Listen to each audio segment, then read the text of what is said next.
Elia miarapa manokana any tatamara yayava ary Elia koa miarapa manokana ny Yahoshua malalako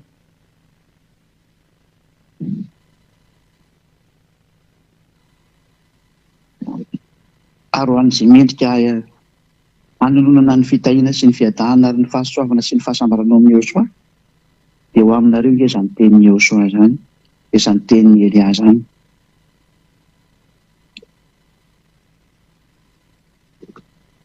Tonga tsika amin'ny fotoana izay rahantsika indray hoe mihaino fampianarana. Ny lohatenin'ny fampianarantsika dia ataovy hoe tsy azo atao intsony ny mitandrina dimy folo. Izay misy izany eton'ireo lohateny eo. Tsy azo atao intsony ny mitandrina dimy folo. Izany hoe rehefa te hitsipy eny amin'ny hevitra izany dia mitandrina foana dimy folo ianao. Dia izay zany no azavaina antsika rehetrarehetra, mety ho lavalava ihany ny teny androany. Fa mahasoa antsika izao fampianarana izao. Ary entin'ny Elia hanampofoana amin'ny rehetrarehetra izay nangalatahaka ny anarana hoe Yahoshua, na nanova hoe Yahvasoa, na nanova hoe Yahoshua, na nanovan'izay Yahoua tsy maro samihafa any. Dia be anarana novaovan'ireo olombelona dia manam-porofo aminareo izany androany. Mpangalatra tsy mahay mangalatra ny tena izy. Fa tsy misy an'izany olona manana an'io Andriamanitra marina io zany ka hitandrina dimy folo. Ay aloha ny zavatra sary voalohany.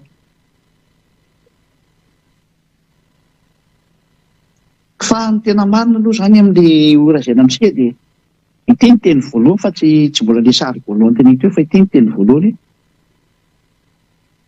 Ny olona zany izay mpanota dia tsy misy Andriamanitra mihaino azy zany. Fa rehefa tsy mihaino azy Andriamanitra, ny Elohim Israely zany, dia volony miresaka sy mifandray ny olona iny dikan'izay. Satria ny lalàna dia milaza mihitsy hoe ny mpanota dia avy any amin'ny devoly. Rehetra mpanota izy dia avy any amin'ny devoly, satria ny devoly tanan'olona hatramin'ny voalohany. Izao raha vakentsika aloha izay fanombohana izay araka ny bokin'ny Jaona voalohany, Jaona voalohany toko fahatelo andininy fahavalo. Jaona voalohany toko fahatelo andininy fahavalo. Tahaka nareo misy hoe iza zany mikokoka izany fa mivadiko izany. Mety aketo mantsy sady manaraka an'ilay teny izy amin'ilay hoe iny andreny mety namitoro teny rehefa sendra mifanina mitoro teny dia efa eto izy eto aketo izy.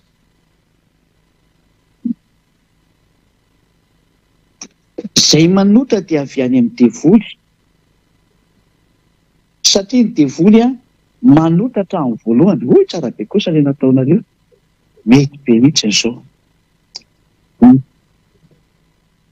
Izany hoe eto ny teny dia mahitsy be mihitsy hoe fa ny olona mpanota dia avy any amin'ny devoly. Aiza moa izany izay Andriamanitra mihaino anareo devoly? Ary izany androany hanamporofo aminareo fa ny mpitandrina dimy folo dia mpanota, izany hoe ny mpitandrina dimy folo rehetrarehetra dia avy any amin'ny devoly. Mariako aloha fa tsy fanaratsiana ho azy ny teny izany. Elia zany tsy ny raha nanaratsy olona, fa ny raha ny teny marina kosa izy hoe tena tsy mety eny ataonareo e.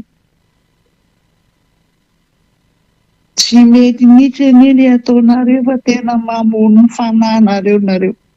Tena aza mba manao adalàna intsony ilay olona. Zaranareo nge hoa tamin'izao génération nareo izao nareo magnano an'izao fampianarana izao. Ary tena tsy indianiko manokana aloha ny malagasy hoe tena sambatry nareo.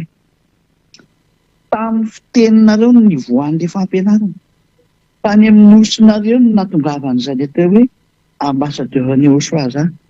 Tena voafity nareo.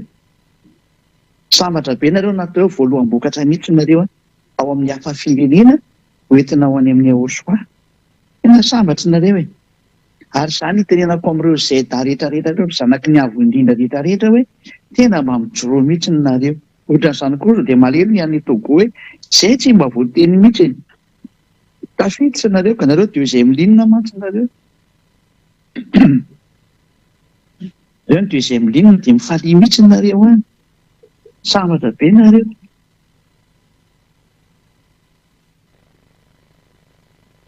Tena mifalia daholo fa todika manokana amin'ilay nosy voafidy ahy. Tena sambatra nareo. Dia miholo maro anisa izao amin'ity fanjakana masina ity. Hoe miaina ao anatin'izany hoe tsy manota intsony izany. Satria ny mpanota ngeka avy any amin'ny devoly, izay rehetra manota dia avy any amin'ny devoly. Dia izay na tonga ny eo samy teny hoe ianareo avy any amin'ny devoly rainareo ka izay tiany rainareo atao no ataonareo. Izay. Jaona toko 9 Jaona 8 43 44. Rehefa sisa teny izay. Jaona 8 43 44. Nahoana moa tsy azonareo ny teniko? Satria tsy mahay mihaino ny teniko ianareo. Fa ianareo dia avy amin'ny devoly rainareo. Aiza sitraky ny rainareo no tianareo atao? Izy dia mpamono olona hatramin'ny taloha tsy mba mitoetra amin'ny marina izy satria tsy misy marina aminy. Izay. Nahoana izy ny tsy azonareo ny teny satria tsy mahay mihaino ny teniko mihitsy nareo. Satria nareo avy any amin'ny devoly rainareo. Fa ny olona mpanota izany mpanao ratsy satria eo manao ratsy moa izy io mpamono olona tsy misy marina aminy. Marina ampiakarina kely angambany mety ka. Ary raha manainga izy dia nihazo izany no lazay satria mpandainga izy sady raininainga. Olona mpanota mihitsy izy izany ny dikan'izay. Tsy manam-piakarina kely raka izy dia anona fa tafadany amin'ireny marina. Fa tsy mitoetra amin'ny marina izy. Mbola misy teny eo ambany eo tokony hiakatra kely. Eo amin'izay teny izay mihitsy izany dia hoe mpanota, mpandainga, raininainga, tsy mitoetra ao amin'ny marina, mpamono olona. Izany ny atao hoe devoly izany. Mpanao ny ratsy izany e. Ary ny devoly izay mpanao ratsy ny devoly izay mpanao ratsy dia tena manao ny ratsy marina tokoa. Ary ny zanany izay mitovy aminy dia mpanao ratsy tahaka anazy. Ka ny mpanao ratsy sy ny mpandainga sy ny mpanota izany dia samy zanaka devoly daholo. Dikan'izany mitandray manodika an'izany ianao izay mandray hava. Nefa ianao hita tsara fa ny olona mpitandrina didikolo izany dia mpanota izany. Izany hoe tena mitovy kilasy amin'ny devoly, zanaka devoly, avy any amin'ny devoly. Ary ireto mpanota reto dia tsy misy Andriamanitra mihaino azy izany. Andriamanitra tsy mihaino ny mpanota. Afetsika hatrany mihitsy ny fanazavana Isaia 7:50 satria fampianarana dia tsy misy fiainona daholo ny teny. Isaia 7:50 andiny voalohany sy ny faharoa. Isaia 59 dia 1 sy ny 2.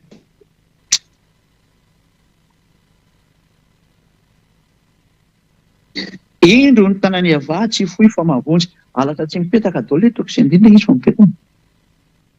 Ary ny sofiny tsy lali-dalovana fa mahare. Fa ny helokareo no hevitra mampisaraka anareo amin'Andriamanitra nareo. Ary ny fahotanareo no mampiafina ny tavany aminareo ka dia tsy mihaino izy. Eto izany dia mazava be mihitsy fa tsy mihaino ny mpanota izany io Andriamanitra io. Laha miandry io fotsiny ianao izany dikan'izay bavaka. Ho anao izay efa milaza fa mpanota io. Ary dia pofoka amin'izay ary ny mampanota anareo mpitandrina didikolo rehetrarehetra manerana an'izao tontolo izao. Ary teny omen'ny Eliany mpangalatahaka rehetra maneran-tany ary rehefa herinareo ty dia maiza mipepaka amin'izay. Dia manarah ny Elia fa tsisy hevitra mihitsy no any lalana makany amin'ny lanitra ny lanitra raha tsy manatona ny Eliana reo. Zany efa miteny sao dia ho médecin après la mort antsoantsony Elia ty manerana an'izao tontolo izao any mpangalatahaka rehetrarehetra, ho an'izay mpitandrina didiko rehetrarehetra, ho an'ny mpanota rehetrarehetra hoe mivirena aingana manatonina ilay Andriamanitra Abrahama Iaiavanao anarany, izay nantsoiny dadabe Mose hoe Iaiavanao anarany. Aty tena mazava be ty satria aty amin'ny faritry ny tatsinanana zany ny veny ny W tena toroiny hoe ve mihitsy ary B na B ray amin'izay foana. Aty zany vao teny hita mihitsy hoe ty W ty tena ve mihitsy fa zareo tandrefanareo no manovan'izy ho. Fa raha ty amin'ny faritry ny atsinanana ty tena ve mihitsy ny anona zareo an'izany W zany fa tsy ho ve na be fa ve moa tena fiantsoany zareo anazy foana zany. Ary izay no tena napetraka ny anarana hoe ny anarana moa tsy hoe zareo no nametaka anazy fa fanamporofona aminareo fotsiny ty tena hoe Iaiava. Parantèse kely iny satria ty zao raha miteny hoe working dia working ozy ry zareo ary raha miteny zareo hoe wife dia wife ozy ry zareo fa ianao miteny hoe wife amin'izareo zany zavatsafa ny andesany azy zany.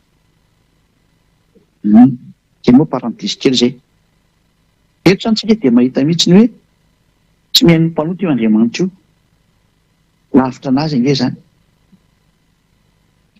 Ary izay ilay voalaza ao amin'ny Jaona 9:31 satria naporofo amintsika mihitsy hoe laha ny andro nareo mivavaka rehefa mpanota fa aza miditra any am-piangonana intsony fa mijanona.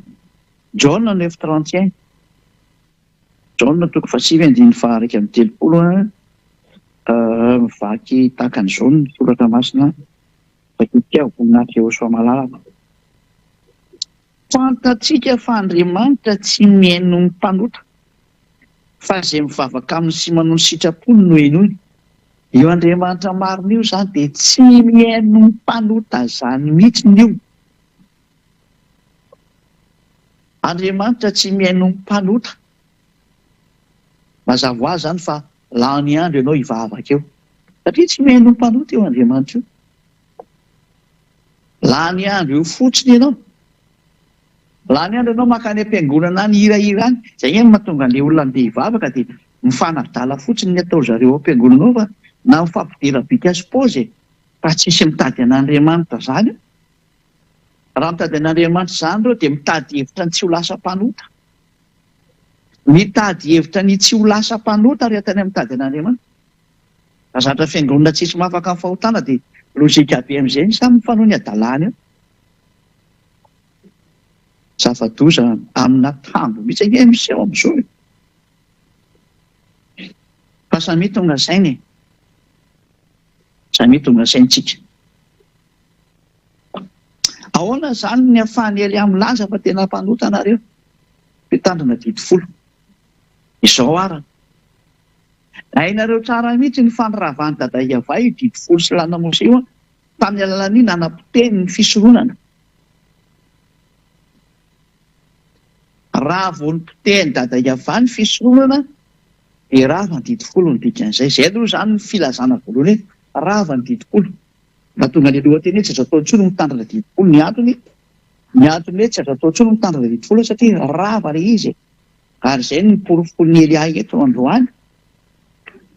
Fa izay mitandrina 10 rehetrarehetra dia efa omany ny bagazy. Mampalahelo be fa ilay bagazy teniko amin'izany ilay fanahinao zany ny tsipy any amin'ny ela. Mampalahelo ery ilay fanahy tokony vonjena lasa atsipinao any amin'ny ela. Tena mba mandiny reto Ory olombelona tena mba aza vonoina ilay fanahy. Aleo ilay fanahy mba ho velona amin'izay fa be izay nampijalianao anazy izay. Nentinao tany amin'ny Andriamanitra tsy izy. Nataonao nilomano tao fahomana. Nataonao ny natao anatin'ny faharatsiana mampitsinamina. Izay. Mba henoa ilay fitarenan'ilay fanahy ry olona. Dia mbola ny fitiavanao tena ihany ve ny amoronao ilay fanahinao? nefa nio nge le miaina mandrak'izay io le tsy mety maty fa ianao nge lasa vovoka dia le fanahy tokony hivelona mandrak'izay ve atsiponao any amin'ny eny mba aza dia tia tena reo olona aza dia tia tena ianao omany dia fanahy mba teo vonjena fa tsy raha inao mihitsy maninona ianao dia manao anazy ohatran'izao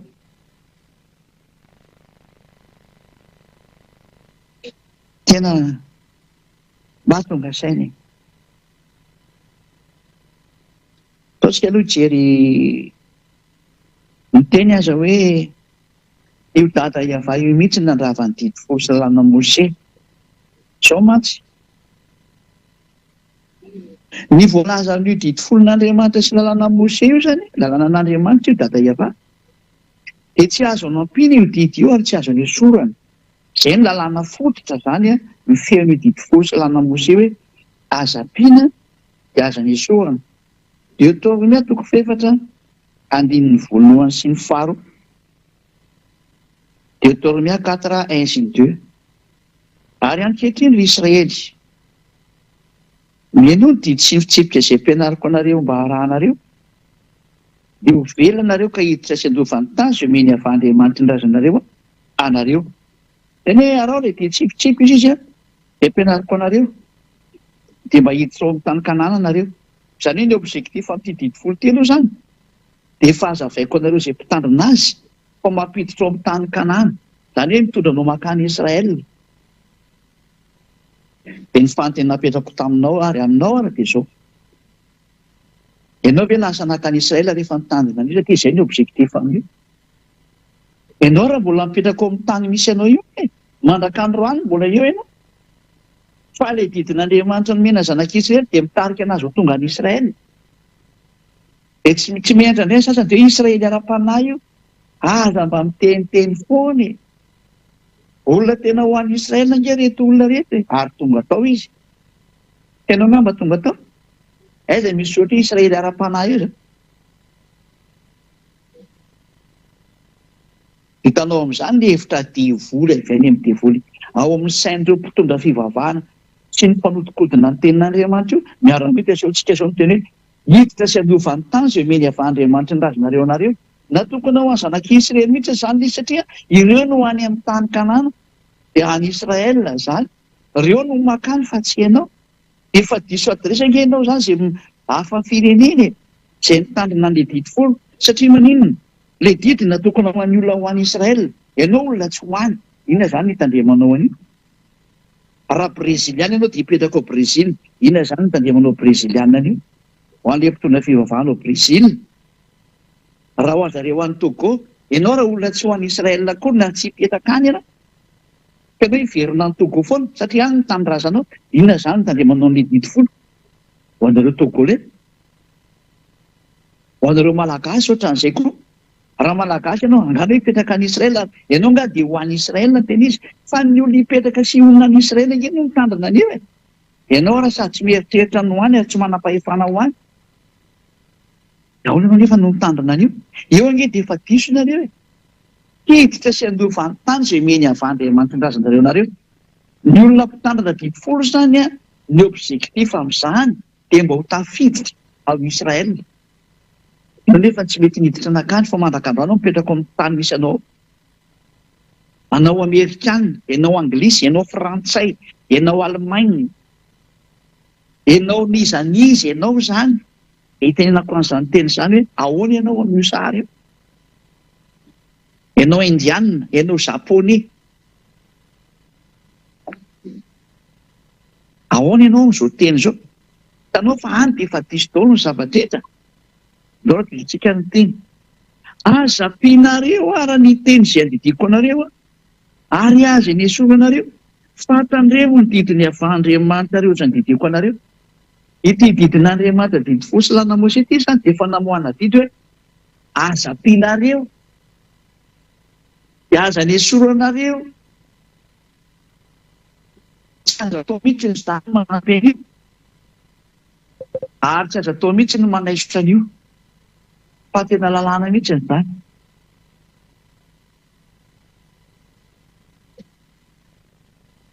azo atao mihitsy izany miketiketika an'io. Ary namafisy ilay zanak'Andriamanitra io teny io ao amin'ny Matio 5. Etsika viditra amin'ilay boky Matio indray. Ty le mba ianaran'io le teneny ao na boky Matio 5. Ianao ihany aza mamatotra ny tenanao amin'izany hevitra izany. Matio 5 andin'ny 19. Nefa vao maika nitady hamono azy ohatra Jaona indray ty novakiko kely olona averina kely Matio 5 andin'ny 19. Matio 5:18. Falazaiko aminareo marina tokoa, mandra-pahafoana ny lanitra sy ny tany, dia tsisy foana akory ny amin'ny lalàna na dia litera iray azy na tendrotsoatra iray azy mandra-pahatanteraka izy rehetra. Any hoe tsy azo foanana mihitsy io ny teny Joshua ho an'izay mitandrina an'io, dia tsy azonareo foanana io ny teny ao anatin'io na litera iray azy, satria ny lalàna ao amin'ny Deutéronomia 4:4 dia miteny hoe aza nampiana dia aza niesoana. Dia izay nahatonga an'ilay zanak'Andriamanitra, zanaky ny avo indrindra, ilay maty teo amin'ny hazo fijaliana, Yahoshua no anarana, ilay niteny hoe tsy azonareo foanana io ho an'izay mipetraka ao anatin'io rafitra io, aza foanana io, fa ilay tsy mipetraka ao anatin'io rafitra io moa izany tsy misy idirana izany, tsy miditra amin'izany, tsy miditra amin'izany satria tsy mipetraka ao. Ho an'ireo olona izay milaza fa mitandrina an'io didy folo sy lanamosy io, dia voadidy ianao amin'ny tenin'ilay zanaky ny avo indrindra hoe tsy azonao foanana io na litera tsotra iray na tendrotsotra iray, litera iray na tendrotsotra iray zany tsy azonao foanana. Ny bokin'ny Deutéronomia 4:4 dia hoe aza nampiana, aza niesorana. Fanontaniana mipetraka amintsika rehetrarehetra ato an-tokantrano na ny ampiasana izay mandray an'i Eliaza ambasadiovan'i Yahoshua. Raha maheno an'izany teny izany nareo tsy azo nampiana, tsy azo niesorana, maninona ny nampidirinareo tao Jesosy? Natsofoko nareo tao anatin'io didy folo io, mamaly an'izay pastera, mamaly an'izay mopera, mamaly an'izay ny mpitondra fivavahana rehetra, maninona ny nampidirinareo ao anatin'io resaka didy folo io ilay zanaky ny avo indrindra, ataontsika hoe iza ny anarana fa ianareo dia efa diso asany amin'ny anarana hoe Jesosy, Jesoa, Jésus, Jesus, efa tsy izy mihitsy ny Andriamanitra nampanota sy nampanonao foana anareo, io no nampitandrina didy folo anareo mba hitetehanareo any amin'ny elo, izay teletika ho any amin'ny elo rehetra dia mitandrema didy folo ary manarahany Jesosy na i Jesoa na i Jésus na Jesus dia ho any amin'ny elo nareo. Indrisy vononareo ny fanahinareo. Maheno any ely ihany efa n'izao ilay fanahy dia mibitabitaka ery tena teo vonjena, fa vonony amin'ny avonavonanao, vononao no ny amin'ny avonavonanao, vononao no ny amin'ny fatikam-bozanao, no ny amin'ny fireherehanao diso toerana, no ny amin'ny fanambonianao tena amin'ny tsy amin'antony, dia vononao ny fanahinao. Mba mieritrerety apetraka aminao ny teny hoe ahoana moa nareo no napiditra an'ilay zanak'Andriamanitra, ilay niantona teo amin'ny hazo fijaliana ao anatin'ny didy folo, satria eo indrindra mantsy no resantsika indray novonoany dada Iava mantsy io resaka fisoronana io, tena ny fahafahany mihitsy ary tsy navelona nataony zanak'Israely. Nefa ny fisoronana io dia ao anatin'ny bokin'ny Levitikos 5:20. Ao raha vakintsika izay teny bokin'ny Levitikos 5:20 izay hoe ao anatin'ny lalàna Mose ilay izy. Dia rehefa hitanareo raha ty Levitikos 5:20 ty fa ny fahafahany dada Iava tsy nasenina natao tsony, dia tsy menatra mihitsy ny olona niantso Jesosy, Jesoa, Jesus, Jesus mba hatainy amin'izay ilay Jesosy. No batainy Jesoa, no batainy Jésus, no batainy Jesus, dia natsofony eo amin'ny plasin'ny fisoronana io. Izany nateo tena devoly velona mihitsy ny nanao an'izany sary izany. Devoly ary izay mbola manaraka an'izany sary zany a, zany hevitra zany dia devoly daholo izay manao an'izany. Ary io nefa mahatonga an' zareo mitandrina didifolo rehetrarehetra io. Hoe natsofiny eo i Jesosy io a dia mitandrina didifolo izy. Natsofiny eo i Jezus io a dia mitandrina didifolo izy. Natsofiny eo i Jesasy io dia mitandrina didifolo izy. Dia natsofiny eo i Jesosy io dia mitandrina didifolo izy. Dia tambosiny amin'izay ny ampafolo-karenany olona rehefa avy eo. Satria izay monko tena bio amin'ny resaka didifolo io, hitango ampafolo-karena.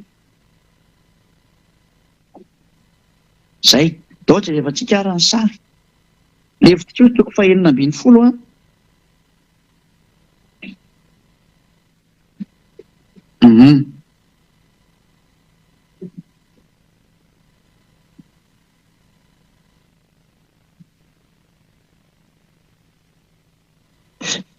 Levitikio toko fahaenina ambin'ny folo a, andinin'ny fahadimy. Nomboketra antsika nijery. Ary ny fiangonan'ny zanak'Israely, Levitikio toko fahaenina ambin'ny folo manomboky ny andinin'ny fahadimy a, dia ho teneniko eto le andiny rehefa avy eo. Ary ny fiangonan'ny zanak'Israely dia handraisan'ny osy lahy roa atao fanatitra noho ny ota sy ondry lahy iray atao fanatitra dorana. Eto izany le hoe maka ondry dia osy zany. Dia andinin'ny fahaenina dia ampanatony Arona ary ny vato-sombo lahy izay atao fanatitra noho ny ota ho an'ny tenany, ka dia anao fanavotana ho an'ny tenany sy ny ankonany izy. Ary dia alainy koa ny osy lahy roa ka apetrany eo anatrehany ava eo alohana varavaran'ny tranon'ilay fihaonana. Zay, dia misy toromarika be dia be moa ny atao ao zany amin'ireto omby a, vato-sombo lahy, osy lahy ary ondry lahy zany, satria ondry lahy daholo moa ny anaovana andreo. Zay, dia mitany hoe osy lahy, omby lahy, tsy maro samihafa zany. Dia ovakitsy amin'izay ary alika hatramin'ny andinin'ny fahafimo zany. Andingana be tsika zany.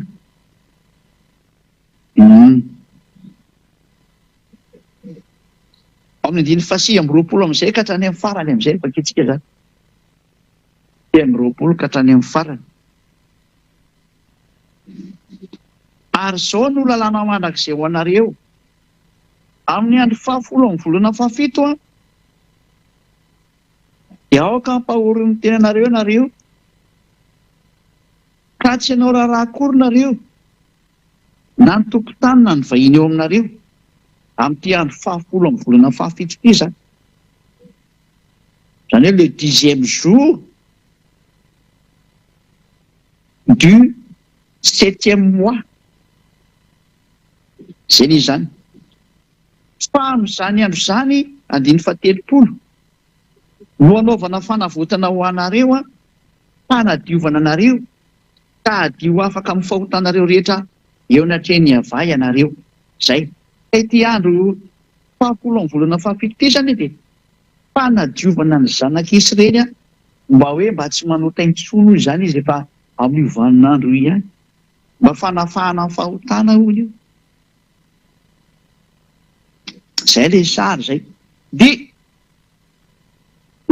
meny dada iavana izay ny teny ao amin'ny andiny fefatra amin'ny telopolo, Levitikio 16:34. Ho lalàna mandrakizay ho anareo ary zany, hanaovana fanavotana ho an'ny zanak'Israely indray mandeha isa-taona hahafahany amin'ny fahotany rehetra. Indray mandeha isa-taona zany ny anaovana an'io, fanafahana amin'ny fahotana. Io le hoe fisoronana io a, le fanalana amin'ny fahotana. Io Levitikio toko fahaenina ambin'ny folo iray manontolo io. Ary mahambony an'io toko sy andininy io fisoronana io, satria io ny manala amin'ny fahotana. Ka raha ianao hiaraka amin'izany Andriamanitra marina zany a, ianao tsy misy fahotana ny mety aminy. Ka ny mahambony an'ity Levitikio toko fahaenina ambin'ny folo ity, zay fanesorana ny fahotana indray mandeha isa-taona, dia satria io ny lalàna mampadio ny olona tamin'ny Israelianina zany. Mahatonga ny Israelianina afaka hiaraka amin'io Andriamanitra io indray mandeha isa-taona. Zany ny mahambony indrindra ny fisoronana raha tsy hainareo rehetrarehetra. Tsy ambony zany sabata zany, fa ngany sabata mahatonga anao hiavana amin'Andriamanitra. raha dikainao raha sabata dia eo anao sy ny tranonao rehefa tsisy fisoronana eo.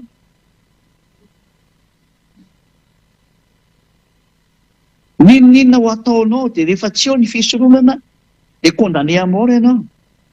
Satria ny lalàna ny fisoronana no manala ny fahotanao indray mandesa taona amin'ny fanaterana an'ilay rà eo anatrehany dada Iava. Ka rehefa tsy misy izany fisoronana izany dia tsy misy ny fanafananao amin'ny fahotana. Ka rehefa tsy misy ny fanafananao amin'ny fahotana dia tafasaraka amin'ny Andriamanitra ianao ka ho any amin'ny elo ny dikan'izay rehefa maty. Tanzeny ilay izy fa tsy ny sabata izany no ambony. Izay no nahatonga ny apôstôly Paoly miteny hoe fototry ny lalàna ny fisoronana. Hébreu 7 avakitsika amin'ny teny frantsay. Hébreu 7 amin'ny baiboly frantsay indray no makitsika anazy. Hébreu 7 eto misy an'izany Hébreu zany ato. Hébreu 7 eo amin'ny 10 eo angamba izay manomboka. Zay. Hébreu 7:11. Hébreu 7:11 amin'ny teny frantsay. Afaka avoakanareo amin'ny teny gasy koa fa tsy maninona aloha izy. Si donc la perfection avait été possible par le sacerdoce lévitique, raha ohatra no izy ka ny fahatanterahana dia azo niraisina tamin'ny alalan'ny fisoronan'ny Levy. Ny dikan'io zany raha tena dika amin'ny teny gasy mahitsy be sy tena milamina be mihitsy. Car c'est sur ce sacerdoce que repose la loi donnée au peuple. Satria tamin'ny alalan'izany fisoronana izany no matory, zany hoe matory eo amboniny izany, miankina izy zany ny atao ambany fototra izy zany dikan'izay. Matory eo ambonin'ny fisoronana lalàna. Zany hoe ny fisoronana zany fototra ny dikan'izay. Dia misy repose eo ambonin'ity fototra ity ny lalàna maro samihafa amin'izay. Ka ny fototra zany na ny base zany na ny fondation dia ny sacerdoce lévitique. Zany hoe ny fisoronana zany ny fototry ny lalàna ny dikan'izay. Fa eritreretin'ireo moa zany fa raha vao ny fototra mihitsy zany miala menjerana eny trano e. Raha ava daholo iny ny zavatra hita eo ambonin'ny fototra io rehefa miala ny fototra. Eritreretin'ireo raha mba nahita an'ireny zavatra tifirina reny ka hoe rava ny fototra fa handeha menjerana eny trano e. Any amin'ny faritry ny Ukraine any tena be an'izany. Aty tifirina io sevy hatrany le trano dia bo rava any amin'ny fototra voa mipotika daholo le trano rehetrarehetra. Raha misy zany mampalahelo be ngeny sary misy amin'ny fifamonoan'olona ny ampitan-dranomasina izay efa hamely an'izao tontolo izao. Tsisy afaka eo nareo nandray ho tadidinareo tsara ny tenin'ny Elia hoe efa ny teny an'izao Elia, efa nampianatra an'izao Elia. Dia hitodika amin'izay ny fanahinareo, za tsy niteny ianao tsony fa ny fanahinao no hitodika hoe naninona ianao raha mba niainao ny Elia nefa dia hitanao tsara ny publicité nataony tany aminao tany, ny fandefasana ny fampianarana ho en'ny sofinao na aparitany manerana an'izao tontolo izao ny fampianarana. Fa ny avinavy ianao tsy mba nentina ny ray na nambany ianao heverinao fa olombelona mitovy aminao zany Elia zany dia nambanianao sy nentenenao zao rehetra zao ho tadidinao tsara. Matoa izany Elia zany teny hoe tsy manota intsony izay miaraka aminy. Miaraka amin'ilay Andriamanitra lehibe indrindra izy namorona n'izao tontolo izao le Dieu des dieux qui a créé tous les dieux. Ouais, avy loatra zany dadako zany. Iavano anarany. Ary izy no naniraka ny Elia. Ary izay tafaraka amin'ny Elia tsisy nanota intsony. Ohatra izy antsika nyteny azy. Eto zany tsika dia mahita mihitsiny hoe ny fototry ny didy folo sy lalàna Mosesy zany. Lalàna Mosesy dia ny fisoronana ilay levitry toko fahaenina ambin'ny folo ilay manala ny fahotan'ny zanak'Israely indray mandesa taona. Saingy tsy teny dada Iavaly izy, tsy teny intsony. Ary any amin'izay ny Israelianina satria nampitandrina foana dada Iava atsanononareo ny fahadalanareo. Manao ny adalàna zanak'isy reto avy eo nefa izy manao fisoloana. Atsanononareo adalanareo ny fanoherana anahy io fa tsy mety amiko ireo sy dada Iava. Manao ihany izy dia manao le fisoloana izy rehefa avy eo 10 taona dia ohatrany hoe milamina foana satria ko lalàna mipetraka tokoa moa izy nararotiny rehetra mihitsy n'ilay zavatra ary lasa fanao mihitsy ny hafarana izy. Tsy zaka ny dada Iava intsony nahita an'ilay sary fa tezitra amin'izay satria lasa fakasianana azy mihitsy izy nandraisany fanapa-kevitra amin'izay no ravany fisoloanana eo. Izy amin'ny persona no nanravany voalohany indrindra. Ka raha voarava ny fisoloana nataony dada Iava rava, izy tena no nanravana azy dia rava ny didy folo sy lalàna Mosy iray manontolo. Izy no nandrava azy. Valo teny rehetrarehetra mihitsy ny hoe ny dadany ve no nametaka anazy dia ny zanany ve no nanravana azy dia didy folo zany iresantsika io. Dia manome valo teny mihitsy anao mihitsy ny androany ny dadany mihitsy no nanravana azy dia namafisiny zanany teo amin'ny azy fijaliana. Dia ny marina. Confirmation ny azy fijaliana io. Daholo avakitsika ny tenin'Andriamanitra mikasika ny amin'izay. Ao amin'ny bokin'ny Isaia, toko 6:9 telo. Isaia 66:3.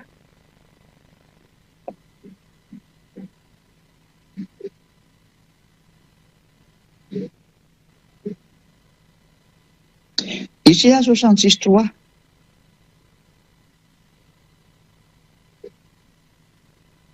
Izay mamono omby dia ohatra ny mamono olona. Zay aloha izay anankiray izay. Ozana hoe resaka mamono omby nge zany e.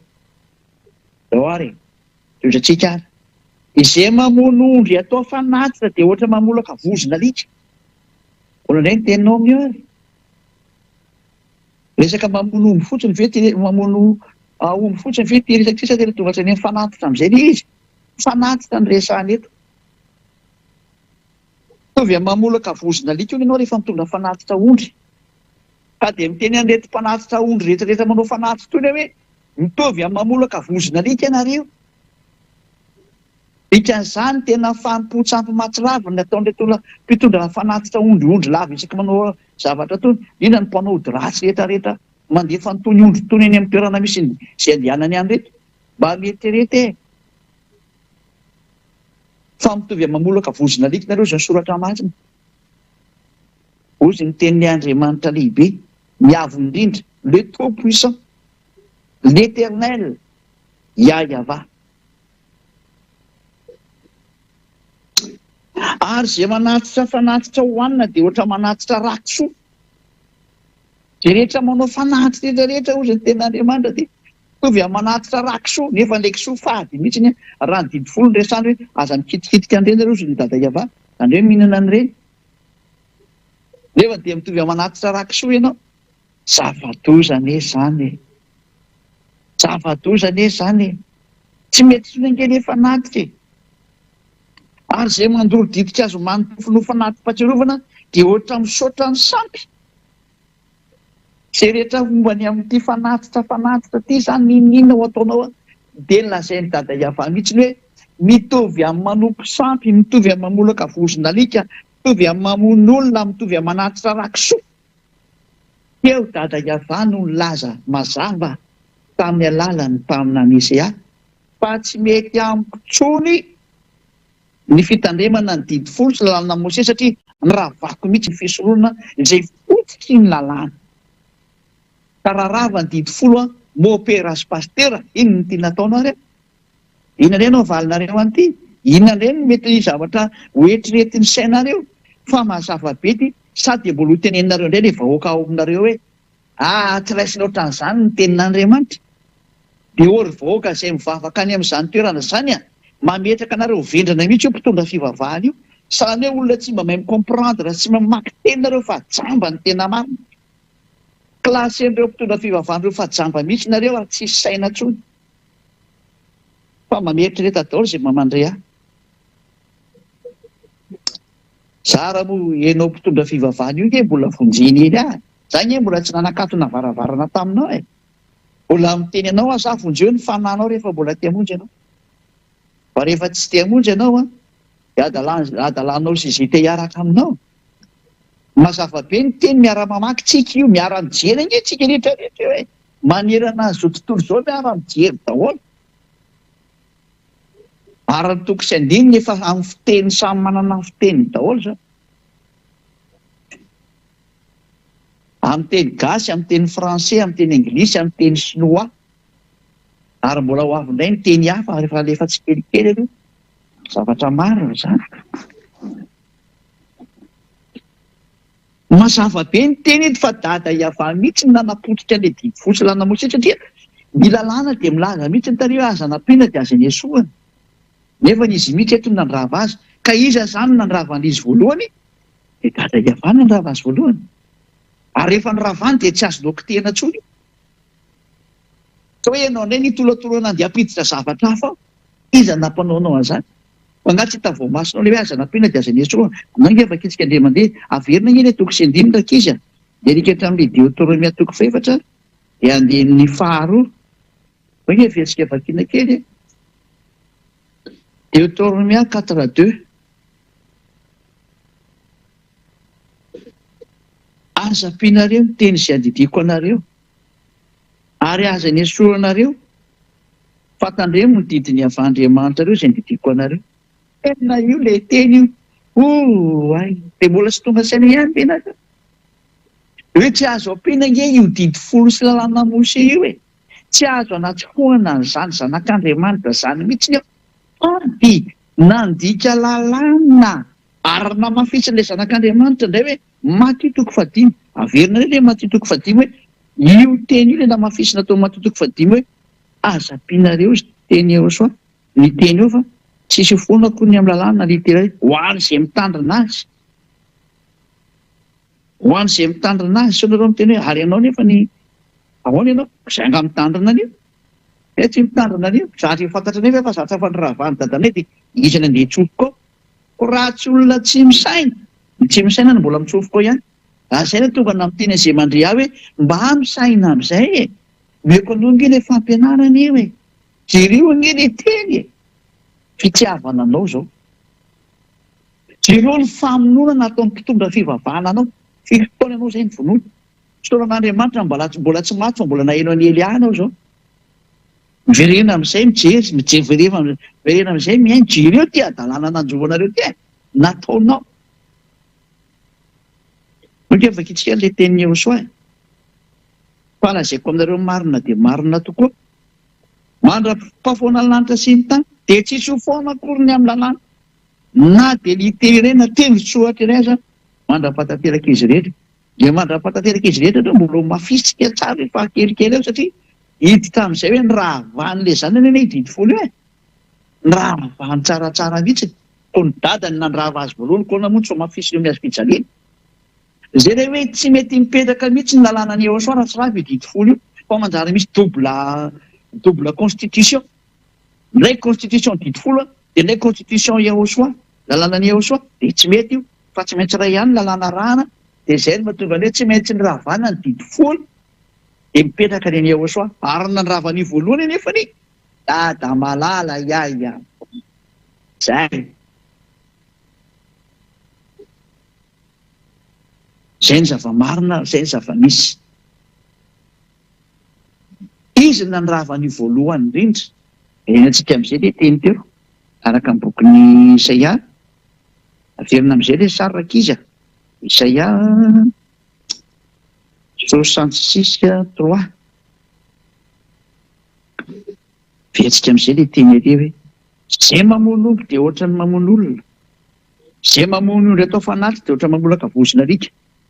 Izay manatitra fanatitra hoana dia ohatra manatitra rakisoa. Izay mandoro ditin-kazo manimpofony ho fanatram-patsiloma dia ohatra misaotra ny sampy. Eny tahaka ny fidianany reniny aleny sy ny falian'ny fanahany tamin'ny fahavetavetany. Io izany atezerany dada Evaty miteny ity. Dia tahaka izany kosa no hifidianako ny fampahoriana azy sy andatsahako ny fahatahorany ho aminy satria miantso aho fa tsy nisy namaly, miteny aho fa tsisy netiny aino, fananao zay ratsy teo masoko izy ary ny tsisitrako mihitsy no ny fidiny. Ay. Ezitra mihitsy ny dada Iava. Ravany amin'izay ny fisorohana. Rehefa rava ny fisorohana, inona nataondray faharoan'izay? Nopoteny amin'izay ny tempolon'ny Jerosalema. Izay ny fanaporofona fa tsy azonareo atao intsony ny fisorohana. Irany amin'izay ny Nebokadnezara mpanjaka nandorony ny tempolon'ny Jerosalema. Araka ny bokin'ny Jeremia 52, mitohy amin'izay ny tantara. Maty Isaia, hiditra tseratra indray Jeremia 52, eo amin'ny andininy fahafemisitra.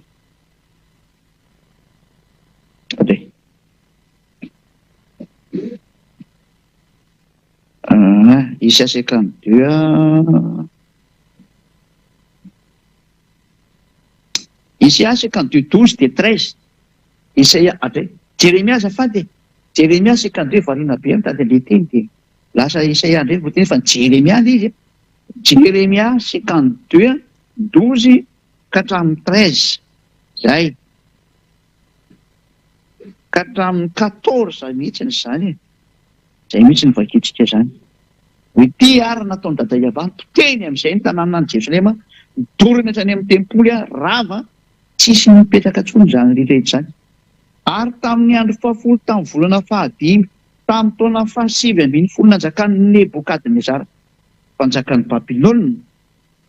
Tonga tany Jerosalema Nebozaradana, lehibe ny mpiambina mpanompon'ny mpanjakan'ny Babilôna, ka nandoro ny tranon'ny Iava sy ny tranon'ny mpanjaka mba amin'ny trano rehetra tany Jerosalema.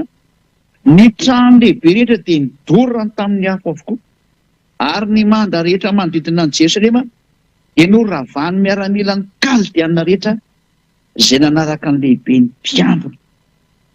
Rava tanteraka mihitsy ny tempoly, rava ny tanàna rehefa tezy dada Iava. Tsy mety mihaino ny teny amin'izay.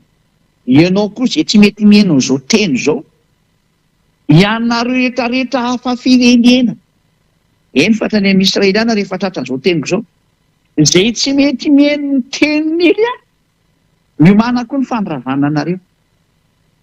Fa tena miala nenina faraparany Elia, fa tena loza mahatsiravina ny enjoan'ny taninareo.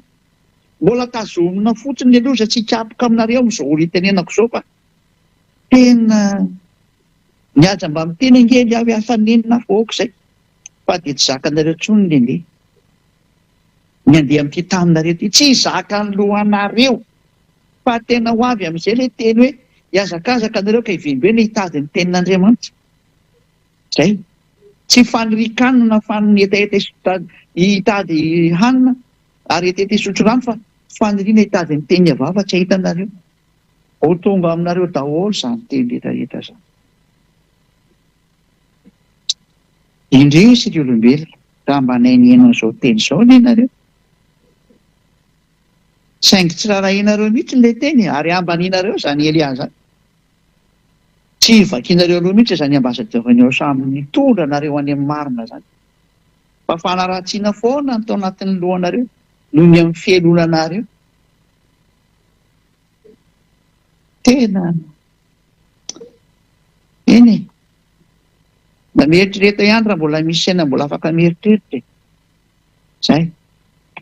Fa fitiavana zao menanao zao, fa tsy famonoana akory, fa fitiavana ny te-hamonjy ianao.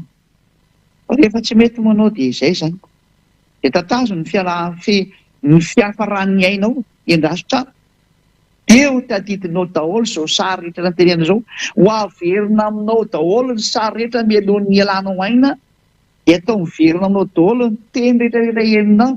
Dia tapitra izay, tapitra ny ainao dia miditra fitsarana ianao. Dia izay ihany no averina atao sary aminao izay. Angefa mandoranao zavatra menanao ny fitsarana e. Ny mpitondra fivavahanao anao tsy mahay an'izany. Izy amin'ity tany ity tsy mahay an'izany, fa Elia mahalala an'izany satria lehibe ny mpitsarana eo Elia e. Lehibe ny mpitsara ny fanahinao.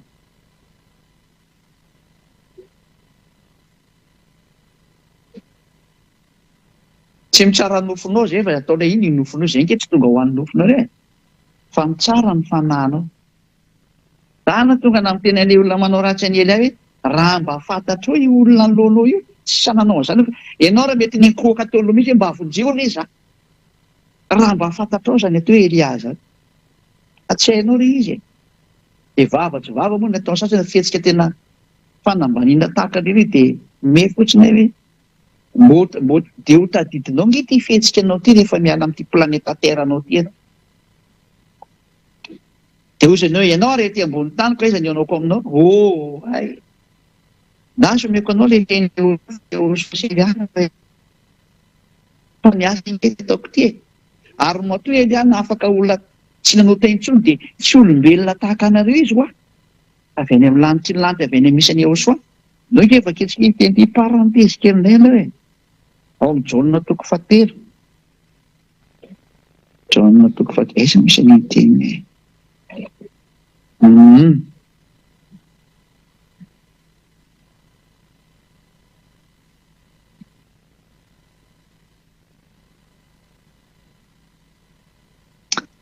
Jaona 3:13 Jaona 3:13 toko 7 andiny 7:10 ary tsy nisy niakatra ho any an-danitra any amin'ny lanitra zany afa-tsy ilay midina avy tany an-danitra dia ny zanak'olona sy any an-danitra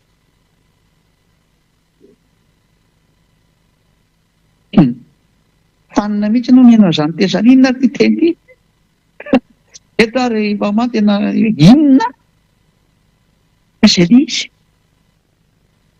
aveko tsara le teny tsy nisy niakatra ho any an-danitra ary amin'ny lanitra zany afa-tsy ilay nidina avy tany amin'ny lanitra ny lanitra dia ny zanak'olona sy any an-danitra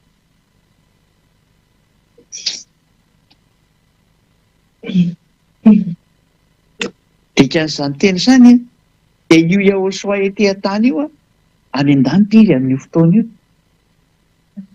misy double personnalité dikan'izany ilo amin'ny lanitra ny lanitra ny Ahosoa sy Elia manana an'izany dia dada iavako dia tena tompony izany mihitsy izy ny azy moa ny voninany mihitsy ny ataony mandehandeha dia afaka miteny sy miresaka amin'izay tiany ifampiresahana fa izy indray rehefa tena any amin'ny lanitra lanitra fa izy tsy miala an'izany zay dada iava zay dada iava ray tsy mety eny misy anazy fa ny azy niraka ny fotsiny alefany nanay izy iny enjely nanay izy iny ny voninany mihitsy fa miteny zay na hoe double personnalité dia Ahosoa koatra an'izay Ahosoa indray ny vatany mihitsy ny ety fa ny momba azy koa mbola any zay hoe mijanona ny foana ny anankiray zany misy anakaiky mijanona momba anazy any azaveko anareo aleo matsandezaveko anareo mihitsy le izy dia azonareo tsara amin'izay misy ny anankiray amin'ny Ahosoa tsy azo entina makety aminareo ety dia azonareo izy fa raha tena momba zany Ahosoa zany ny tena midina makety dia mikarapoka ty taninareo ty tsandezay ny lazaiko anareo tany dia midofotra ty taninareo tozy ny fitenenana zany natonga hoe i Paoly apôstôly iny efa namboarina be mihitsy ny fifandraisan'ny Ahosoa amin'iny vao afaka mifandray amin'iny ohatran'iny nataony iny Ahosoa nefa naizana tsatra nikarapoka daholo izay olona teo ary jamba mihitsy ary moa ny afaran'ny Paoly dia tena nisaka tamin'ny vantana fa mafy be ny force de présence ny Ahosoa iny tsy misy Ahosoa avy any amin'ny lanitra zany ka iresaka amin'ny olona ety an-tany ko velona iny olona fa protection be teny efa goavana be nomena ary be deaibe ny zatra efa esorona any amin'ny vatany Ahosoa ho afaka mifandray ohatran'ireny izy satria zany Ahosoa zany Ahosoa égale force destructrice lumière destructrice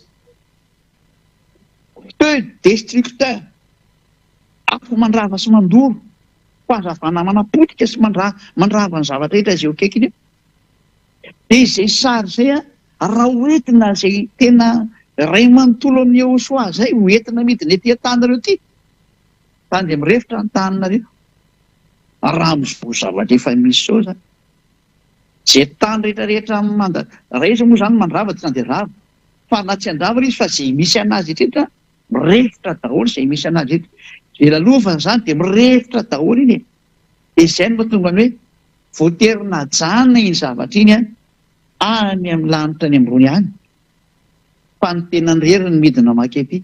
Izany hoe ny heriny sy ny fahefany sy ny momba azy anankiray dia mijanona any aminazy any ambony any foana fa ny vatany ihany no mandeha ity dia izay ilaina ihany. Ny force ilaina mandeha amin'ity tany ity ihany no entina mandeha amin'ity tany ity.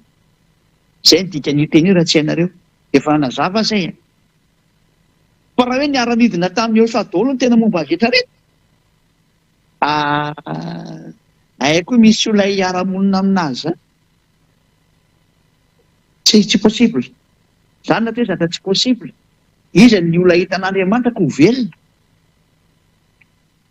Tsy m'existe zany. Zay azonareo tsara angambany izy. La même chose que Elia. Elia koa raha nentin'ny Elia ty dodolo ny zavatra momba ny Elia. Dia mitovy tsisy valaka tamin'ny zavatra niseho koa. Fa ny sorona koa zany rehetra zany fa izay ilainy Elia mandeha amin'ity planeta Terre ity ihany omena azy sy ampitondraina azy. Ary omena araka an'izay itiavan'i dada Iava sy Joshua anazy koa nefany izay tiany omena anazy. Fa ny tena ny akapobe ny rehetrarehetra dia napetraka ny anatin'ny atao hoe toeram-pitsarana any anatin'ny VSCC. Izay ny teniko anareo hoe miandry anareo azy ny Elia zany ary raha izay maty rehetrarehetra moa tsisy nahita afaka miteny ety aminareo ety. Izany mahatonga namely hoe nisy olona maty dia nahita ny hery. Tena olona mitapitapy mihitsy zany. Zany ve ny rinoko hita zany hero zany. Zavatozana izy zany. Ary ianao raha lasa ny anelo zany tsy mivoaka velona intsony ianao tena marina fa sarotra anie zany toerana zany.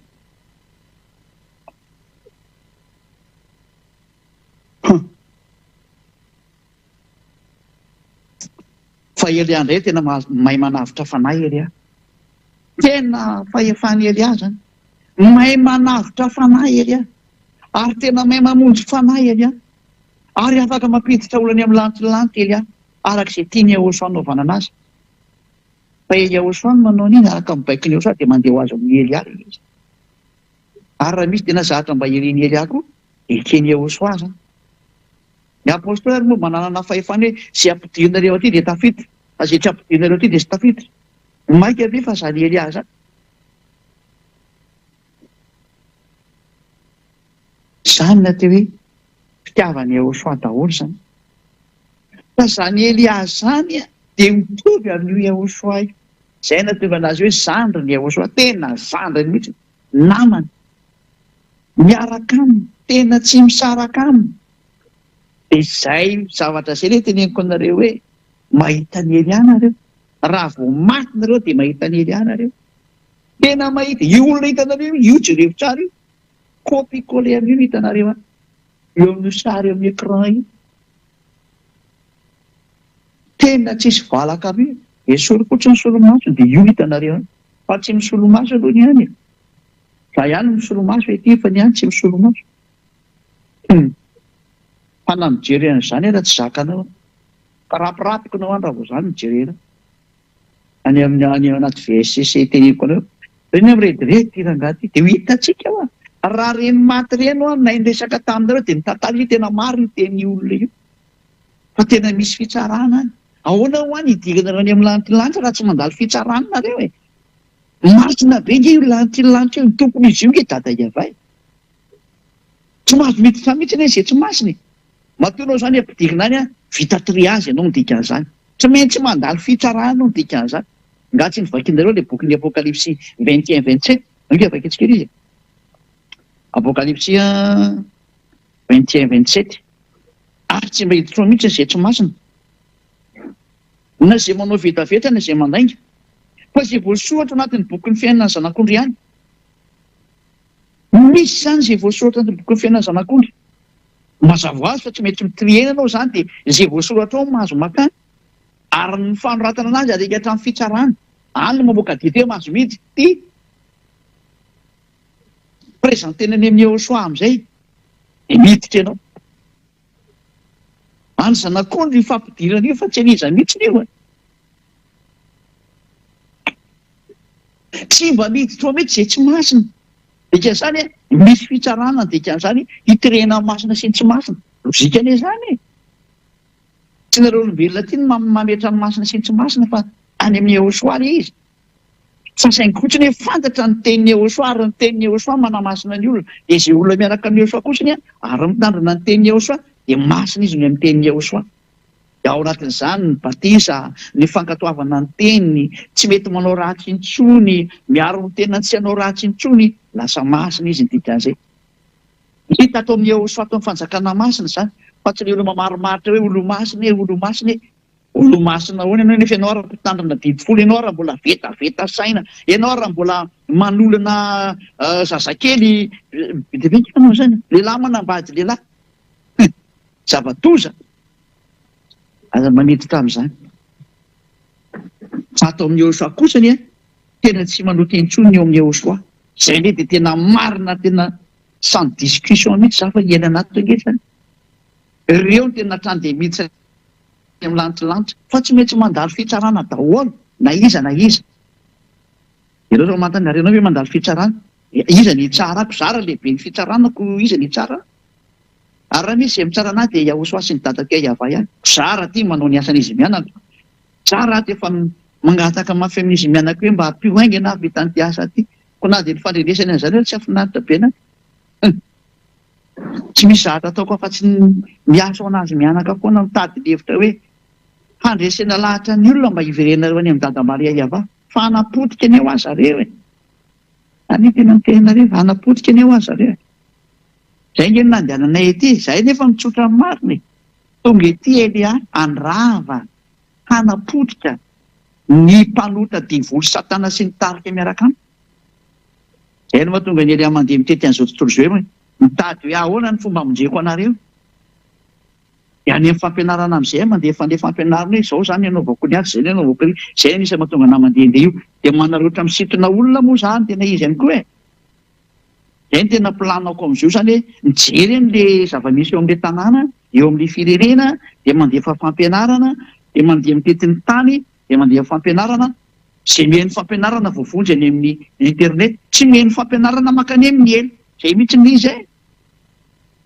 Izay mihitsy ny izay. Tsara ny tsiraiavo mandinika ny dikan'izay. Ao aritra antsika amin'izay ilay teny zany, somary lavalava teny fa samy miantsika. Dao tsika amin'izay hiditra tsika hoe fa mazava sany izy hoe fahinareo tsara momba ny Elia. Hoe avy aiza Elia? Elia avy any amin'anitra ny lanitra. Izay no mahatonga ny olona izay miaraka aminy tsy mahay manota intsony ary tsy manao ratsy intsony satria izy avy any. Lozika be zany. Dao aritra antsika amin'izay ary ny teny. Rehefa novonoan'i dada Iava ny didy folo sy lalàna Mose, eny andao nitranga. Tamin'ny alalan'iny, tamin'ilay fisorohana teo, rava zany ilay fisorohana. Rehefa rava zany ny fisorohana satria tena tsy azoko teny io. Dia iny fisorohana iny mihitsiny no fanaporofona fa nialany dada Iava ny didy folo sy lalàna Mose. Satria izy mihitsy namoaka teny fa tsy azo mampiny eo, tsy azo nesoana. Matoa ny ravany ilay fototra. Ilay fisorohana mihitsy ny fototra ny vakitsika teo. Raha vao rava ny fototra dia tahaka ny trano rava io. Rehefa rava ny trano, ny fototra ny trano, rava ho azy ny trano. Fa tsy haiko hoe mbola miantona ihany ny tafi-trano. Ny fototra azy efa mipotika ko inatsoa ny petrahan'ny tranonao ihany. Fa ny tsy mandinika rehetra no mbola miteny, mbola mipetraka ihany ny tranonay. Mbola tsy mandinika izany. Raha vao avy ny orontany na avy ny olona dia efa mimotsaka ho azy io. Tsisy fototra tsonika. Ohatr'izany io, rehefa rava ny fototra, rava daholo ny zavatra eo amboniny. Dada Iava zany no nandrava ny didy folo sy lalàna Mose. Izy ny voalohany indrindra. Izay izy. Dia izay no nahatonga anazy nipoteny hatrany amin'ny tempolin'i Jerosalema, noho izay tsisy manao fanatitra tsony. Dia nanomboka teo nataony tsy esy nahafantatra azy tsony ny zanak'Israely. Iny ilay boky ny Amosa iny. Hoe aza manohy ny anarantsony re a. Tsy misy miantso ny anaranao tsony izy ny tenin'ny ara-paminany. Tsisy miantso ny anaranao tsony. Tsisy mahafantatra anao tsony. Tsy nisy niantso ny anaran'ny dada Iava tsony ny zanak'Israely. Ary tsy nay niantso ny anarantsony ny zanak'Israely. Izany daholo ilay vokatry ny hatezeran'ny dada Iava zany. Rehefa tezitra dia nataony tsy esy nahafantatra azy tsony rehetra rehetra. Tisy miantso ny aranao tsony. Tena nilao zany dada Iava mihitsy ny zanak'Israely. Zay zany ny sary mombany amin'ny zanak'Israely dia niditra tamin'izay moa zany ny fanapotenana azy niditra tamin'izay Nebokadnezara sy ny maro samihafa dia zareo andevo io tamin'ny taona 1822 vao naveriny dada Iava amin'izay satria hifarana ny tantara. Zay ny sary aloha zany zay amin'ny ankapobeny henonareo tsara. Ka io zany dia sary mazava fa tena ninandrava ny didy folo dia dada Iava ny voalohany. Nialany io dikan'izay. Ary rehefa niravany ny didy folo dia namoaka didy vaovao izy tany amin'ny Ahosoa. Satria ho avy Ahosoa ny ravany io indray. Dia namoaka didy hafa indray izy tany amin'ny Ahosoa. Izy indray namorona didy ho amin'ny famonjena ny olona amin'ny alalan'ny Ahosoa. Fa rehefa tena tsy mety tsony satria fa nipoteny ilay fisororana, nipoteny ny tempoly, tsisy ivavahana tsony ny zanak'Israely. Zao ilay izy menakavy miverina mbola didy folo ihany. Ilay zatra efa natezitra ny dada Iava ihany mbola hiverenany. Dia zao ilay hafa firenena rehetra mitandrina didy folo daholo mahakasika ny dada Iava mihitsy. Izany mandriamanitra tsy izy mihitsy ny Andriamanitra tompony rehetrarehetra. Ary izay mitandrina didy folo rehetrarehetra aza milaza mihitsy hoe miaraka amin'ny Andriamanitra ny Abrahama io, lainga ny demony nivoaka amin'ny vavanao. Tsisy an'izany. Andriamanitra ny Grika foana miaraka amin'io fa mody ianao ny tena ovanarany io. Satria ilay Andriamanitra ny Grika Jehovah Jesosy angeny nampianatra an'io didy folo io e. Fa tsy zany Ahosoa zany na zany Iava zany. Fa efa misy mangalatahaka mihitsy hoe Eliava ny anaran'ny Andriamanitra. Tena gaga mihitsy. Anarana tsisy fantatrinareo dia zao ny devolo manaparitaka anazy. Me fotsiny ely fa zao ary ahoana ilay didy folo ny tandremanao? Ahoana dia miraikitra. Tsy afaka ianao. Eny ny porofo mitohaka amin'ny tendanao fa olona mpangalatra azy jiolahy ianao ny tena izy. Tsy mahafantatra amin'ny marina akory. Ka tsy ho afaka amin'ny fahotana mandrakizay. Dao ary toisantsika amin'izay ary ny teny araka ny indray moa zany ny anoizantsika anazy eto ilay tenin'ny Ahosoa ao amin'ny Jaona. Teny dada Iava araka ny Jaona 12 49-50. Jaona 12 49-50. Satria izaho tsy niteny ho ahy fa ny ray izay naniraka izy no nandidy izay ho lazaiko sy izay ho toriko. Eto zany dia misy didiny menan'ny Ahosoa zany ity no entinao midina eny ambonin'ny tany dia ampahafantarin'ny olombelona ho amin'ny fanavotana anazy. Dia vainy ray zany ity zatra ho tenen'ny Ahosoa amin'ny olombelona ity, raha tsy hainao didy hafa mihitsy fa tsy didy folo intsony. Rivo efa ny ravana azafady. Rivo efa ny ravana hitantsika teo ny ravana dada Iava dia mbola iny indray ve no entina avy any. Zay ilay mahatonga ana miteny hoe nareo miteny hoe mahasika avy teny. Fa tena tsy mety kosa angely izy. Dia izay amin'izao noteny hoe mba misy saina kosa e.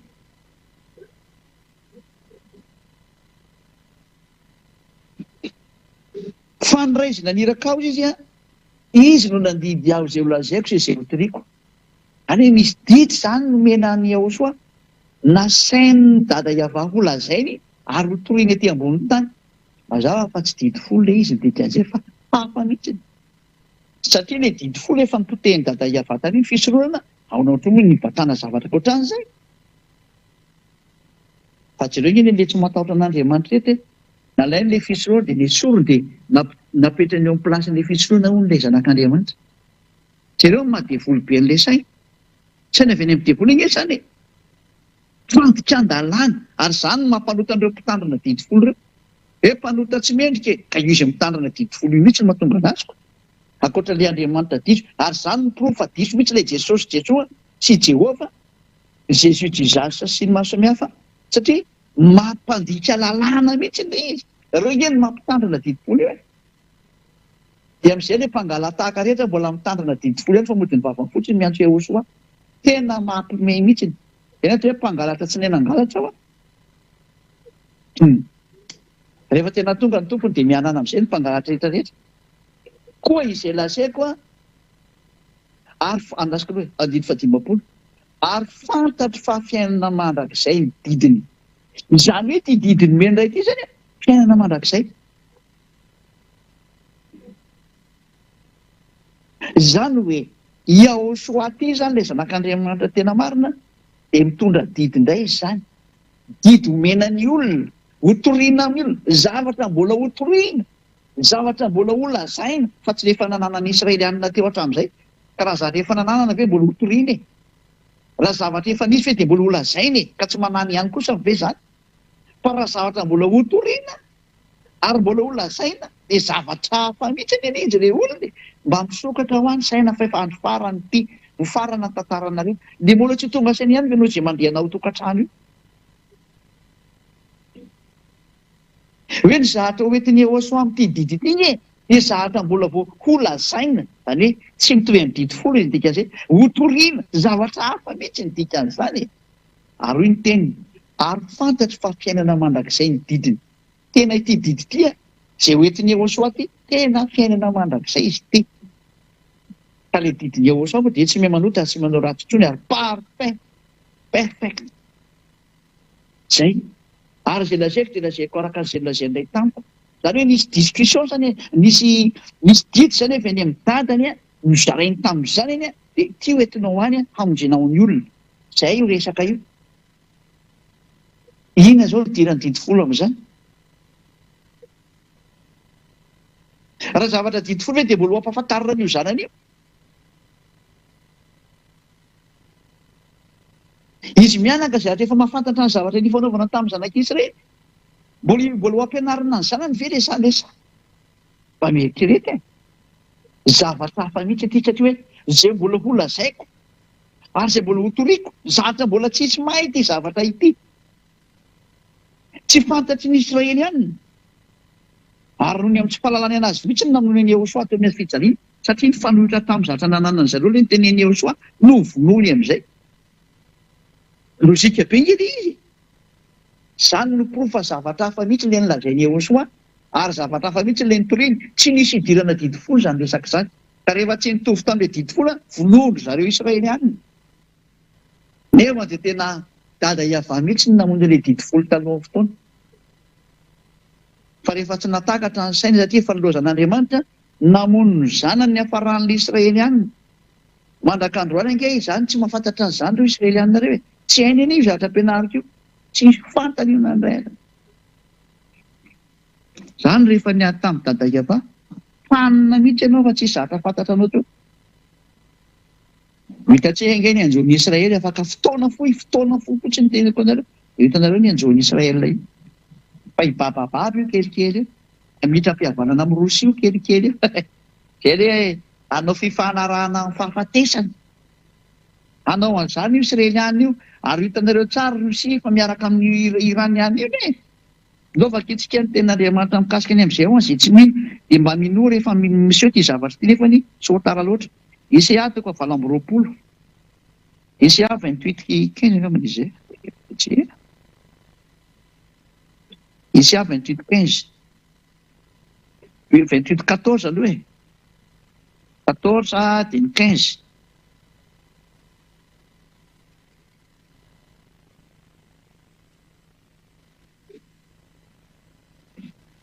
Isaiah 28:14-15.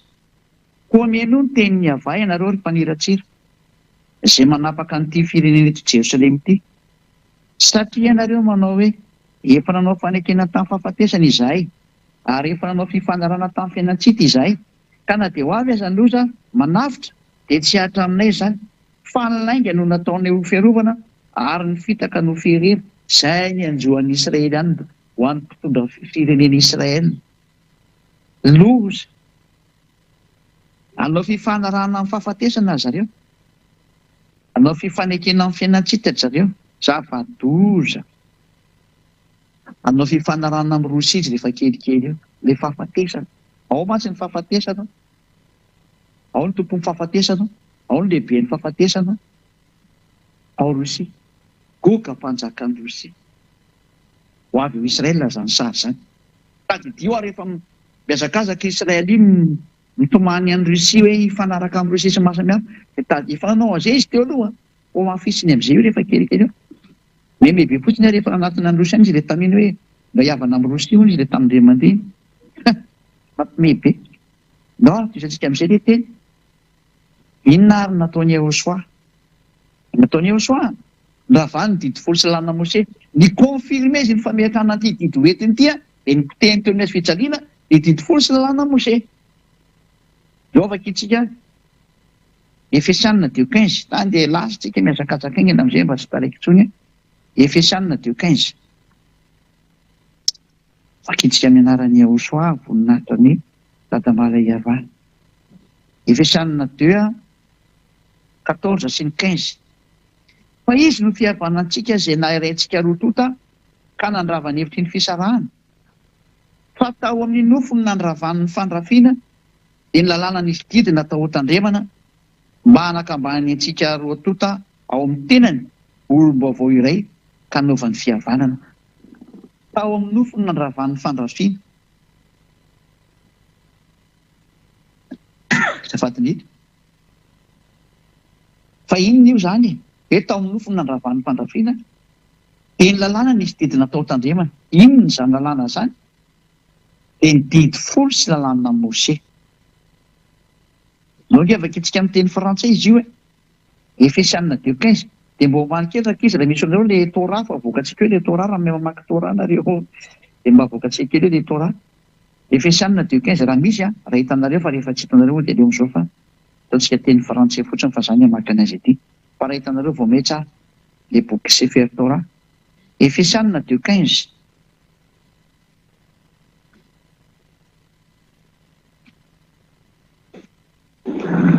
Efesianina 2:15 ayant anéanti par sa chair la loi des ordonnances dans ses prescriptions. Rehefa noravany poteny mihitsy ny tao amin'ny nofony zany la loi des ordonnances dans ses prescriptions, ny lalàna ny didy rehetrarehetra miaraka amin'ny fitsipika rehetrarehetra. Mazava be zany fiteny frantsay fa tena rava ny didy folo sy lalàna Mose. Baiboly katolika romana io vakiokio amin'ny teny frantsay. Rava ny didy folo, rava ny lalàna Mose. Dia andao indray tsika hamaky amin'ny baiboly tsy misy any aminareo any fa mety aty amina teny na mbolanao rehefa manaraka Efesianina 2:15 amin'ny baiboly Jiosy indray ity Sefer Torah ny Jiosy amin'ny testamenta vaovao.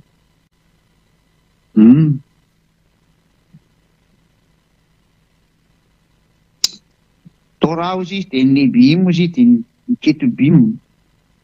Izay no jevantsika ato zany eo amin'ny bokin'ny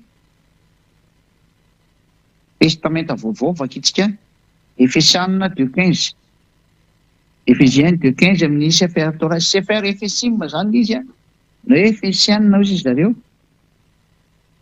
Efesianina na Sefer Efesim ozy izy ny Jiosy 2:15. Efesianina 2:15 dia ho any reto milaza fa mety teny Jiosy reto zany dia mena anazy ty teny ity dia mba vakeo kely ny anareo any sao dia tsy mitovy amin'ny anahy. Fa ny anahy aloha dia zao no voalaza ny ato vakiko amin'ilay teny Jiosy. Bobatilo haya baby pisaro et torat hamisot vnatrokot amin'izay. Dia ilay voalaza any zany dia hoe et torat, tena Torah mihitsy ilay voalaza amin'ny Efesianina 2:15 fa tena rava ny Torah amin'ny baiboly Sefer Efesim, baiboly Hebreo zany. Zay. Dia vakiko amin'ny teny Anglisy indray io. By abolishing in his flesh the hostility which is the law of commandments contained in ordinances. Dia zao ny tikan'izany. By abolishing in his flesh. Tamin'ny alalan'ny fandravana zany tao amin'ny nofony. Le hostility, ilay fifandrafiana, which is the law of commandment, izay tsy inona fa lalàna tao anatin'ny didy rehetrarehetra sy ny fitsipika rehetrarehetra. Zany hoe tena le Torah izy ny teny jiosy Sefer Efesim ary lalàna sy ny didy rehetra izy ny teny anglisy ohatr'izay koa ny teny frantsay. Izany hoe raha izao tenin'Andriamanitra mivoaka izao atao amin'ny teny anglisy ny anareo na teny frantsay raha kely ohatra ka mety raha ohatra tsy misy moa dia elo amin'izao ataovy teny gasy koa tsy manino. Raha izao teny mandeha izao zany ataovy teny gasy fa tsy manino mba ho hitan'ny olona le toko sy andininy zany Efesana 2:15 izao tena ny Torah mihitsy no maty teo amin'ny hazo fijaliana. Izany hoe rehefa avy nyvonoany dada Iava izy dia nyvonoany ny zanany amin'izay teo amin'ny hazo fijaliana. Rehefa niravany dada Iava dia ny zanany mihitsy no nasaina matsika anazy eo amin'ny hazo fijaliana mba ho rava tanteraka izy, ary rehefa rava teo amin'ny hazo fijaliana didy fosy rana Mose dia mipetraka automatika amin'izay ilay ina moa ny filazany lalam-pandrenana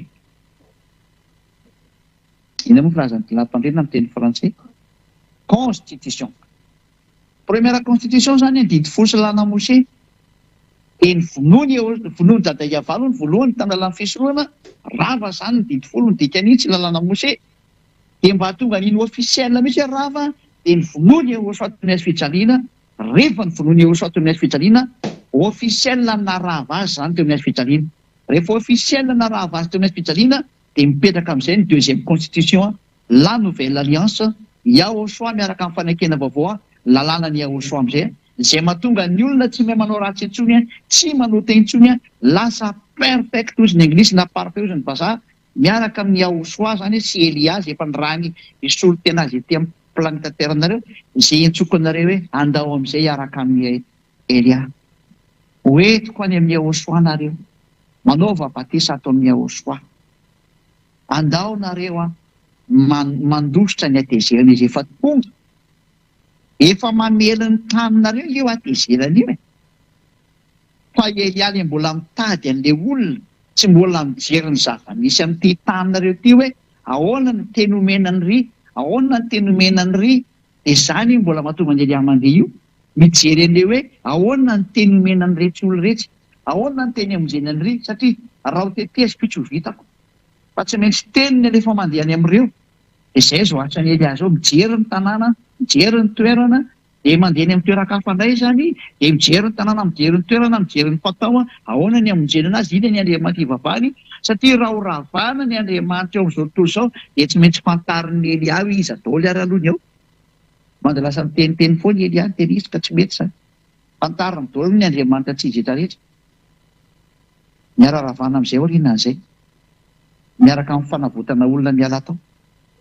Anjarantsika mieritreritra ireo olona, anjarantsika mieritreritra sy mandinika tsara. Mazava be sy mahitsy fa tena rava ny didy folo. Izay ny lohateny hoe tsy azo atao intsony mitandrina didy folo fa tany dia mpanotra ianao raha mitandrina an'io satria hoy amin'izay ny apôstôly Paoly. Izaho aloha dia mba miteny nareo aza mba manendrikendrika ny Paoly ny tena marina. I Paoly ve izay olombelona kely io dia afaka hanovany teniny dada Iava aminareo e. Paoly zany ange tena ambany be ny olombelona eo a Paoly.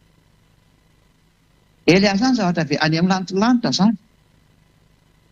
Paoly zany raha mahita ny Elias zany dia mekoka ny tsy azony atao fa tena fantany zany Elias zany. Fantany zany hoe zandriny Yehoshua iny. Lazaiko anareo zany. Aiza ny ahafahan'ny Paoly manohitra ny dada Iava aminareo hoe dada Iava ve nandravan'le fisorohana dia i Paoly indray ny andeha hanovany zany hoe ao fa naveriny teo izy Paoly fa adala ve nareo e. Yahoshua zao ve no teny mihitsy hoe tsisy foana kory io lalàna Mose na teny tsotra hoe aiza. Ho an'izay mitandrina anazy zany dia azaky tena io. Izay no tiana tenenina. Aza kitikitena io. Ale zavatra tsy azo kitikitena dia hoe Israeliana ihany mahazo mitandrina an'io. Izay no voalaza. Ao nefa ianao malagasy, frantsay, anglisy no komoriana, tsy haiko intsony izay mety mitandrina an'io any. Iza nampitandrina nareo an'io izy. Afrikanina zany. Iza nampitandrina an'io. Iza miteny tanareo tandremo io. Anao amin'izany tsy mampety an'ilay izy. Tsy mety mihitsy an'ilay izy. Anao mieritreritra n'izany teniko izany. Ka izy Paoly nampitandrina an'ilay didy folo nefa izy mihitsy ary mafantatra raha fa tsy natao ho an'ny hafa firenena io fa ho an'ny Israelianina reny ihany atao inona any amin'ny hafa firenena io zany. Handika ny didin'Andriamanitra zany izy aminao. Ary ireo tsara i Paoly mihitsy ny arany mafantatra fa rava ny didy folo. Izy nge no tena rava ny didy folo e. Tenin'ny Paoly nge amin'ny Efesianina 2:15 io. Tenin'ny Paoly ka i Paoly indray ve zany dia merina an'ilay didy folo tandremana. Nefa izy mafantatra fa ny ravany dada Iava mihitsy io. Ary izy mihitsy ny arany nampitondray ny Yehosoa teny hoe lazao fa tena rava ito amin'ny azy fijaliana. Teny Yehosoa nge navoaka ny baiko ny Yehosoa tao amin'ny vavany io. Dia izy io nalaza ny fanambarana io. Ary mbola namafisiny ihany eo amin'ny boky ny Hébreux 7:18-19 donc afaka antsika ny Hébreux 7:18-19. Hébreux 7 18 sy 19. Fa misy fahafoanana ny didy mialoha noho ny alemena sy ny tsy mpanasoavany. Fa ny lalàna dia tsy natanteraka na inona na inona. Fa misy kosa fampidirana ny fahantena tsara kokoa izay nataonantsika an'Andriamanitra. Misy fahafoanana ny didy mialoha, foana ho ny didy tany aloha tany dikan'izany. Ka inona moa zany ny didy tany aloha raha Hébreux ny resahana? Ny didy Hébreux tany aloha tany dia ny didy folo sy lalàna Mose. Ahoana hozy ny tenin'ny Hébreux?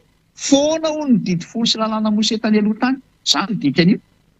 Satria maninona? Sady malemy tsy mahasoa. Zany daholo nge ny tenin'ny Paoly. Aizy nareo ny tenin'ny Paoly ny nampitandrina didy folo. Ary nareo ve tena mba mandinika sa tsy mandinika?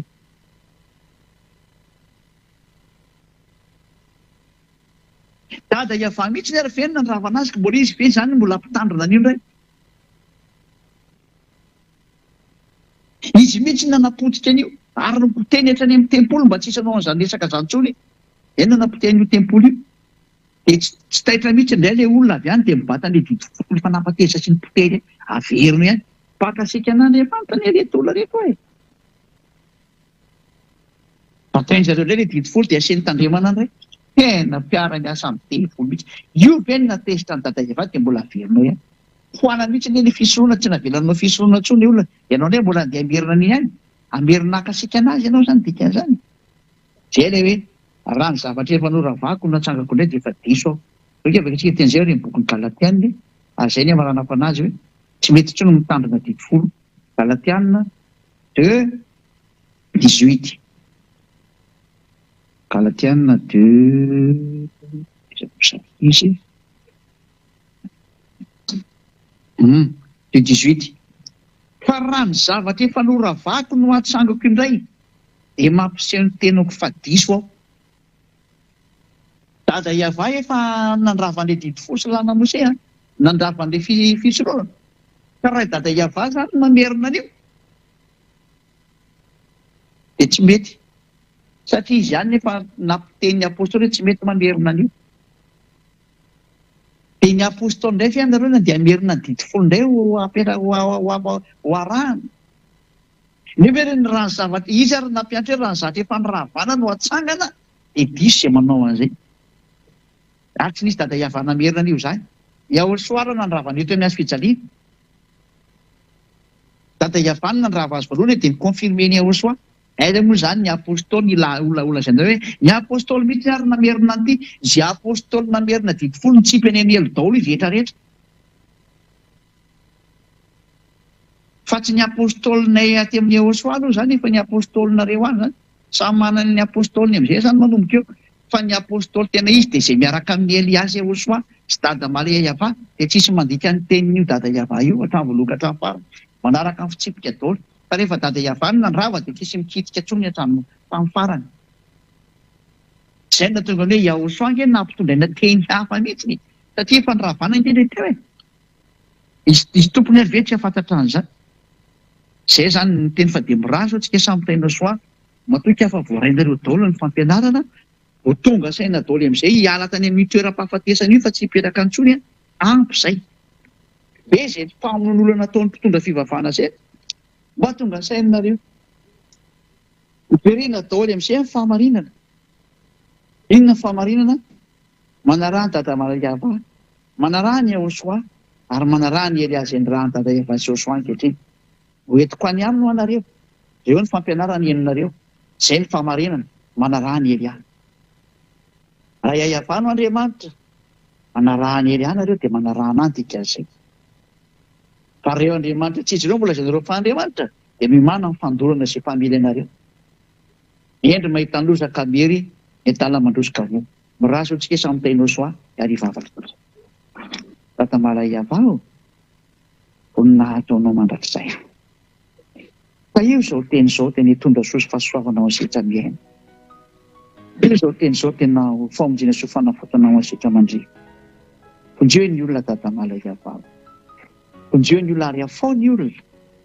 Izao teny fiainana mena izao ne mba ho tafapetaka ao amin'ny fony sy ny sainy mba hibebaka izy ka ho sitrana. Mamalia vavaka Tata Malaiavao, ary ampio manakariva Eliazy ny rano. Avita soma tsara ny asako izay nampanaovinao anazy ho voninahitry masina mandrakariva. Vonjeo ny olona Tata Malaiavao. Vonjeo izay maniriny ho any aminao, ho any amin'ny lanitra lanitra. Any anaranao Iahosoa izany vavaka rehetra izany. Halleluja. Amen. Dia miraso tsika samy tainao soa, ho amin'ny fiarahantsika ao amin'ny rapitondre, dia lomatao leza.